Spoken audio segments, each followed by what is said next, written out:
Morning TV show addicts. Wait a second. My headphones are in. There we go. Morning TV show addicts. Woke up. It's raining here in Chicago. Good morning. Happy Tuesday. Oh, I need my coffee in my veins. Speaking of coffee, I want to talk about... Hold on. I'm like frazzled this morning. I'm here to talk about two things. One, look at my big thumb. Isn't it awesome? I'm here to talk about The Bachelor last night, and what else did I watch last night? I had Homeland. I caught up on Homeland. Where to start? All right, let's start on The Bachelor. I hate the show. I fucking hate it. It's like the worst 2 hours of my week of TV watching. It's painful.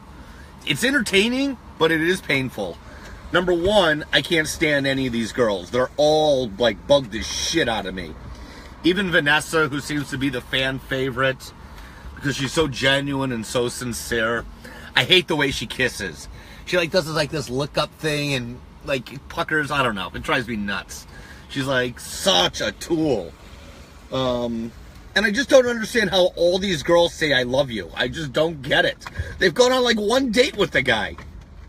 It makes no sense. Not only have they gone on one date with the guy, they're seeing their boyfriend, Nick, who is a homosexual, by the way. I'm 100% sold on that. I don't know. The whole show is messed up. Let's talk about Nick being a homosexual. One, do you ever see his face? Like when these girls say I love you, and there's just something... Like my gaydar. I have a gaydar. I'm not gay, but I do have a gaydar. Here's a story for you, and here's what I see happening with Nick. Nick will get married once or twice.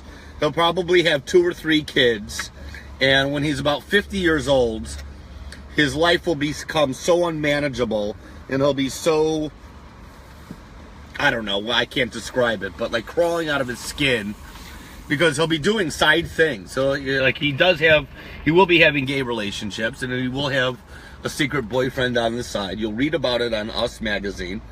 And when he's 50 years old, we will all finally hear about Nick Bachelor, I don't know his last name, coming out of the closet. And this will be no surprise to me. How do I know this? I know this because I've seen this happen before.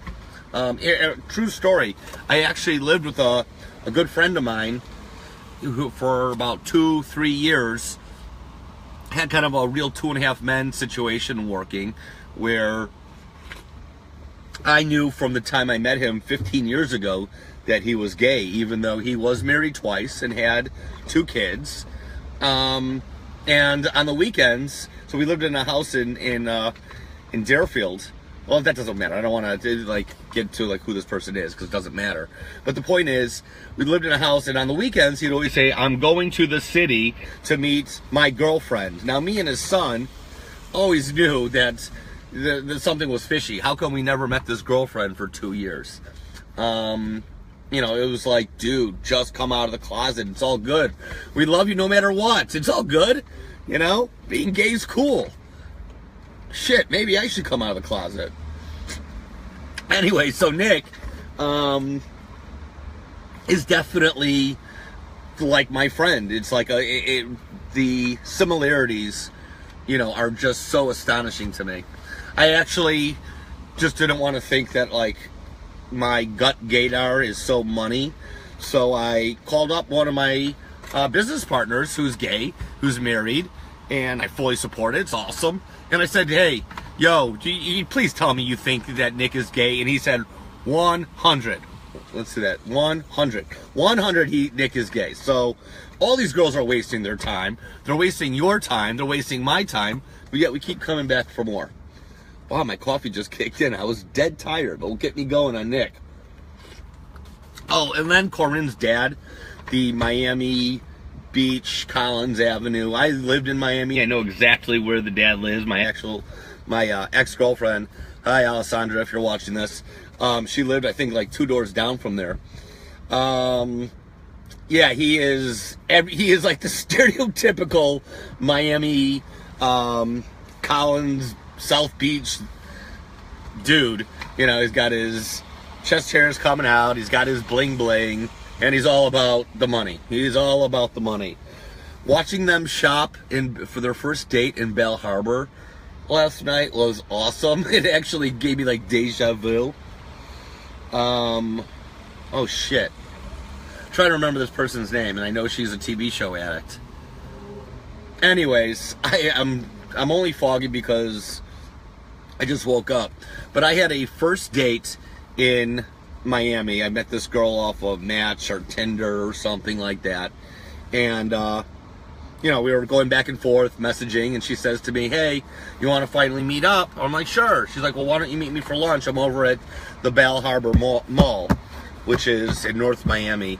It's in Bal Harbor, which is just kind of north of South Beach. So anyway, so I get there, and I get to go to the restaurant, and I'm like, I'm parked, where are you? And she's like, I'm in Saks Fifth Avenue. So I walk into Saks, and I'm looking like myself, kind of grungy, little homeless looking, I don't give a fuck type of look that I got.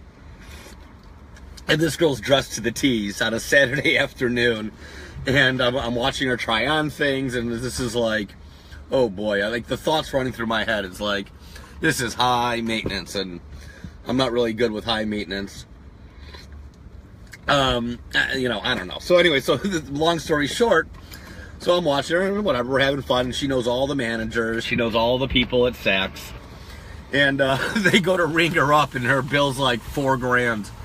And I'm like, what? Get the fuck out of here. So, we stayed friends. If you're here watching, you know who you are. Hope all's well in Miami. Love ya. Shit. What else? Okay, so that's it on Bachelor.